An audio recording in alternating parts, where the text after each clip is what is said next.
Welcome to Twisted Tales of True Crime. Hi, I'm Deborah. On some of my social media platforms, I'm known as auntteadee. So go check me out on other social media platforms like TikTok and also Instagram. If you want to support the channel, there are some links in the description to my Cashapp, to my also to my PayPal. Like I said, I'm still growing, and I would like to be able to put together a professional setup over time. So if you want to support that effort, my information is in the description. Today, I want to dialogue with you about the cell phone towers, the data that's associated with it, what possibly the law enforcement are looking for, and also unpacking the possibility of more than one perk.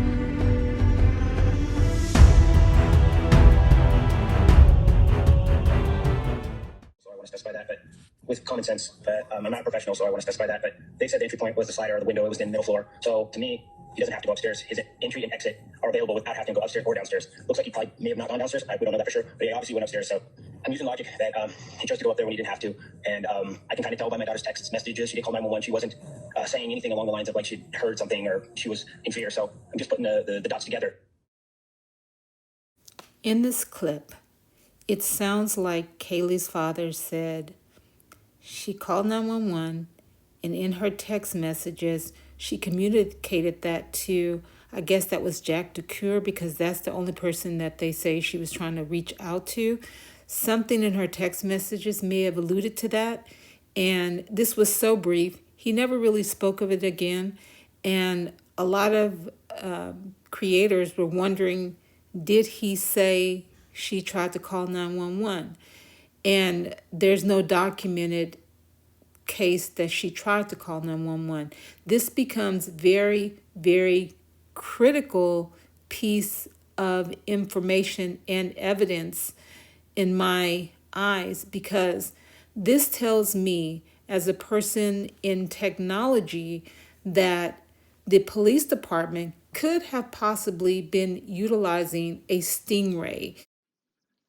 A new threat to your cell phone privacy has arrived, at least in Washington, D.C. Authorities aren't sure who the culprit is or where it came from, but the breach is virtually unstoppable. The Department of Homeland Security has detected unauthorized use of surveillance devices that could be tracking cell phone locations, eavesdropping on calls, and intercepting messages in D.C. The devices are known as International Mobile Subscriber Identity, IMSI, catchers, or cell phone site simulators. Hackers can swipe your phone number, your phone's unique electronic serial number, metadata about past phone numbers you've dialed, and even information about past cell phone towers your phone has pinged.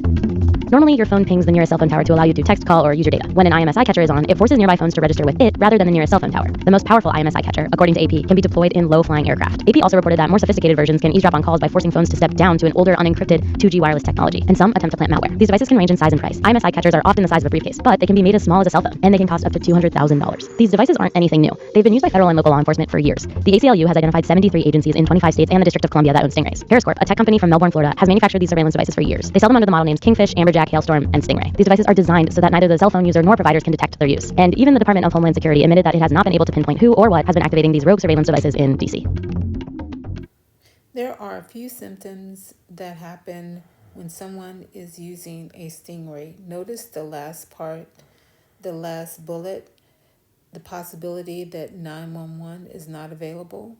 What if the police department happened to be utilizing a Stingray in that area at the time? If they were, and one of the roommates tried to reach out and actually call 911, it really wouldn't register with the tower that supports their network. It would be intercepted because they may be trying to handle those calls.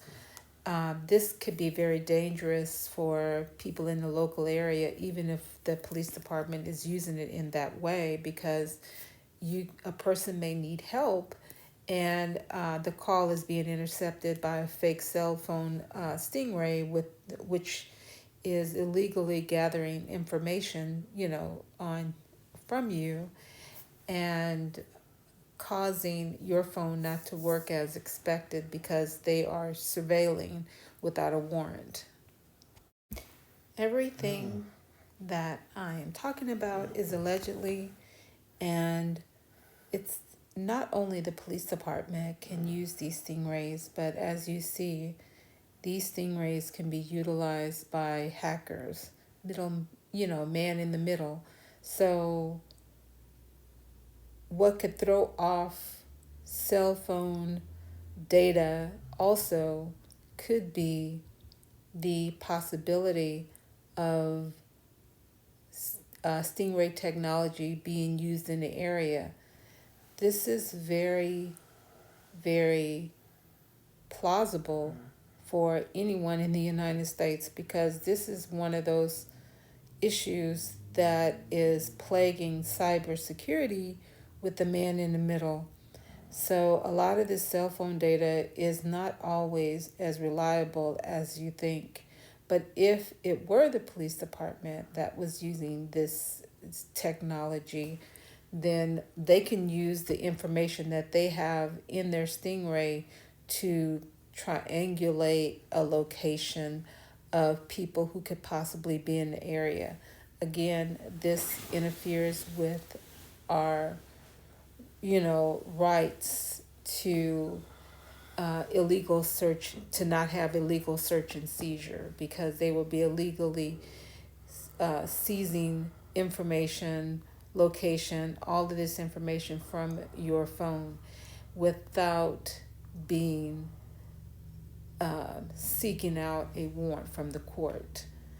I'm going to show you, let me demonstrate a case to you where this became critical and it helped the person, I believe, get off.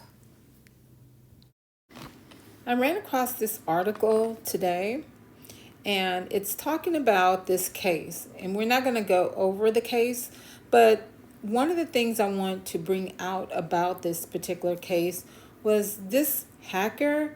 He was stealing money from people who were dead by collecting their taxes. Well, he was found out by the government, and so they went after to prosecute him. And the thing that's important, he couldn't understand, how did they find out? How did they discover him? Well, they use a technology that's very, very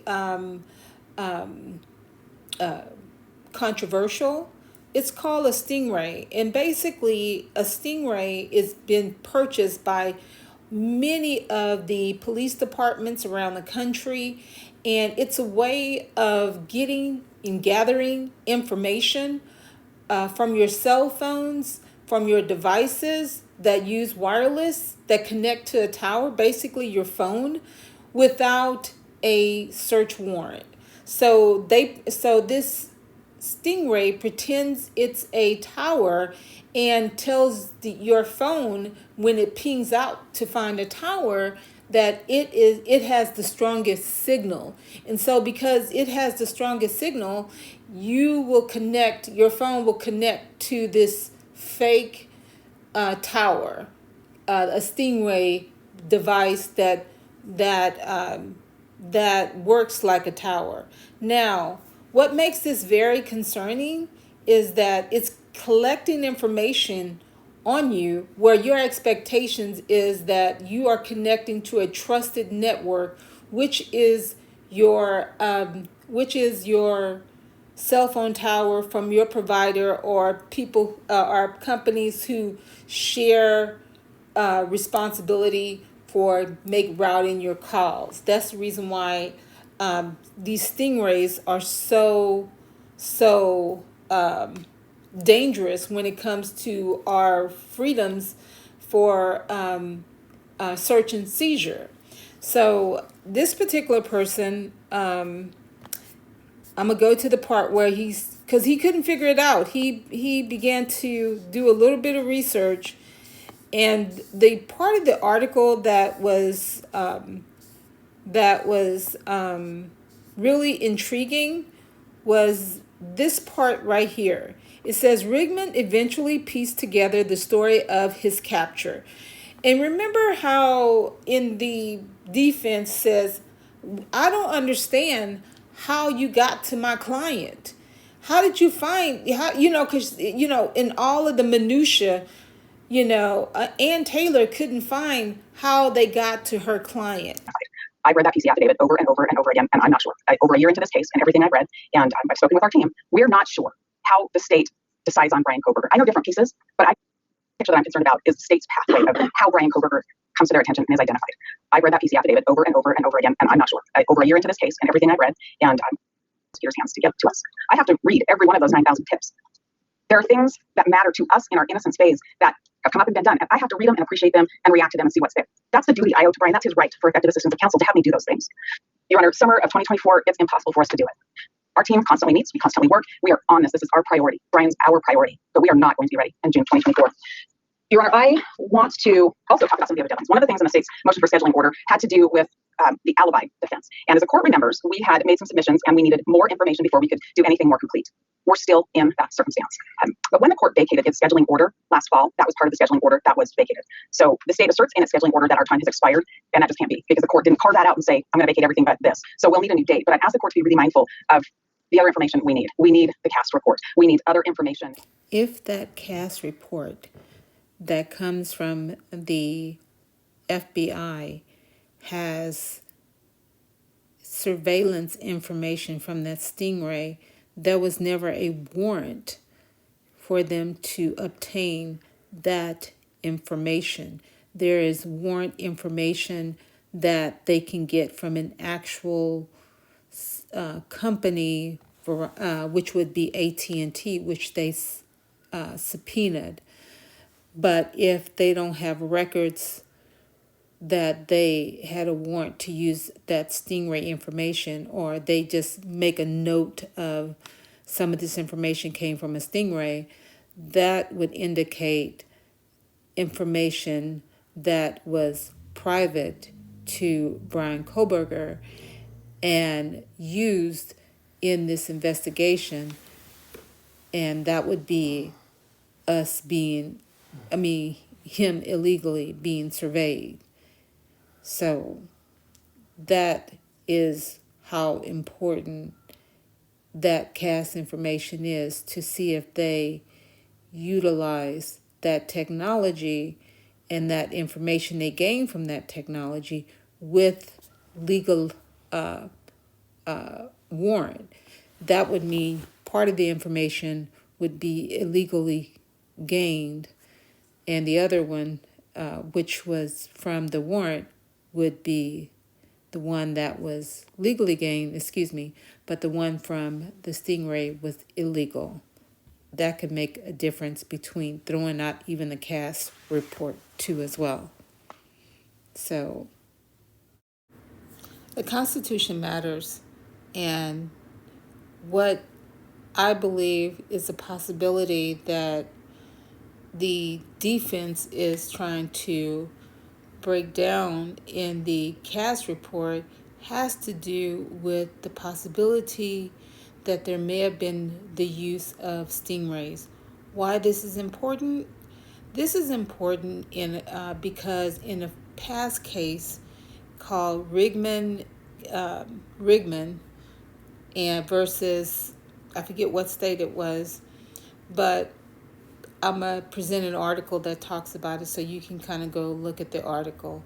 But basically, in a nutshell, he discovered that they use Stingray technology to illegally survey, him and other citizens. And basically, the court in New York State, they began to recognize that this invaded on people's civil liberties.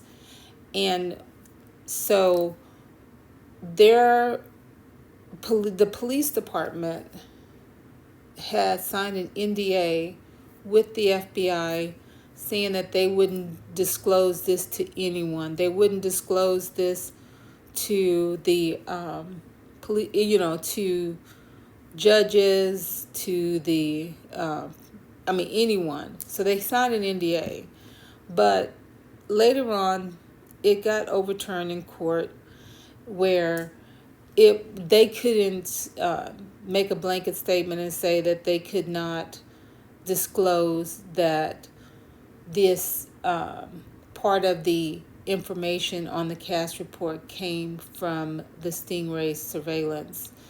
And this becomes a problem because the DOJ has deemed that it is required that they obtain a search warrant or make it known that they have used stingrays. So what Ann Taylor is looking for in the documentation is to see if in the CAS report they utilize a stingray. That's what I allegedly think she's looking for too, because that could help Brian's case and get the CAS report thrown out. The Constitution does matter. Other information of things that past agents and other specialists with the FBI might have done with cell towers and records. And I don't have all of those. I have some. And the state has pointed me to places that they believe I have more that maybe I missed in the discovery, and I'll look at those. But I'm going to need some time to do that. I wanted to let the court know as well, because the court's going to be considering a scheduling deadline for 12B motions. I want us to have a clear picture before we have that deadline. And the clear picture that I'm concerned about is the state's pathway of how Bryankohberger comes to their attention. Well, one of the things that's been in discovery that she continues to ask about is the CAST information. CAST information is a group within the FBI who specializes in cellular information, putting together reports associated with it. So in this particular case, Rigman eventually pieced together the story of his capture. Police found him by tracking his internet protocol, which is your IP address, online first. So they found that first, and then taking it to Verizon Wireless, the internet service provider connected it with an account. And so Verizon provided records that showed that the air card associated with the IP address was transmitted through certain cell towers in certain parts of Santa Clara. So they knew that it was being transmitted through their tower, and they gave an associated phone that was associated with it. And then it was likely by using a Stingray, the police found the exact block and apartment location, block of the apartments where Rigman lived. What that tells me is they could have used the Stingray as a form of triangulation to kind of locate an approximate area where Kohberger actually was when they talk about those 12 times. During those 12 times, they may have used the Stingray as just a pass-through. And what it is when it's just a pass-through, they're just like a man in the middle, just watching the traffic, documenting who's connecting, all the information associated with it, and then passing it on to the tower. So you never kind of know what is that you're connected to a Stingray. Now, if the Stingray is not acting as a pass-through, there's some other symptoms that may occur because you are connected to a Stingray. Now, if the Stingray is actually interacting with the call to do directives and stuff like that, it may make it very impossible to get a 911 call through.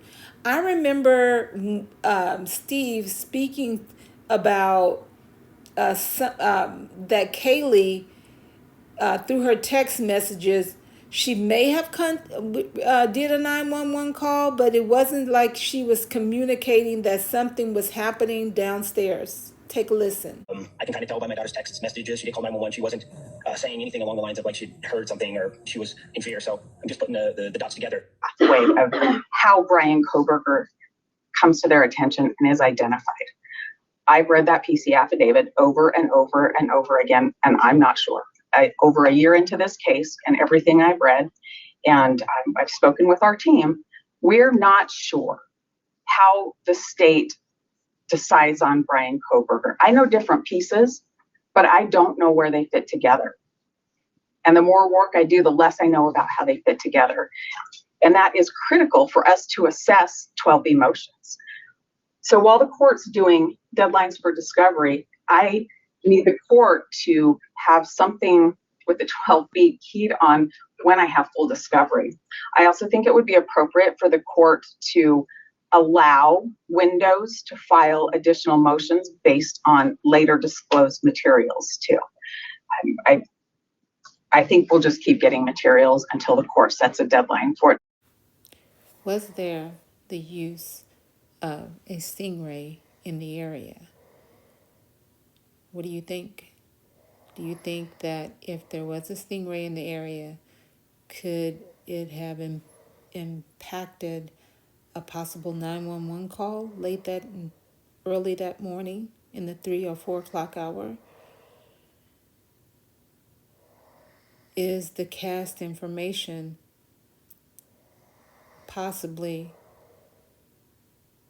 have issues because there may have been allegedly a possible usage of this advanced technology, surveillance technology?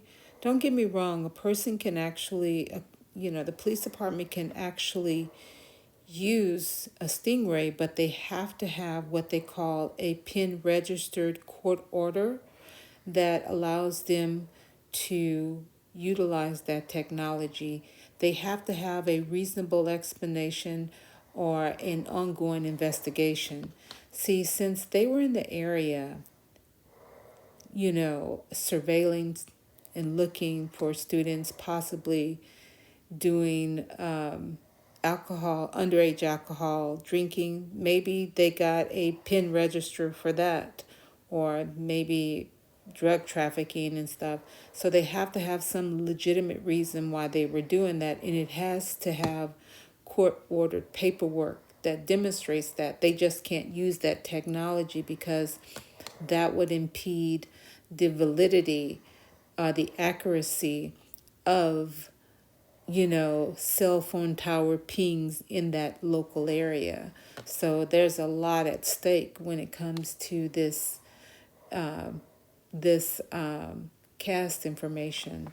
So I am thinking that that is a major reason why she has been begging for this cast information, and when she's asked for discovery after discovery after discovery, she's never gotten that from the prosecution. So this, what do you think? One of the things that I did want to leave you with was that I said that I was going to talk about a possible second assailant.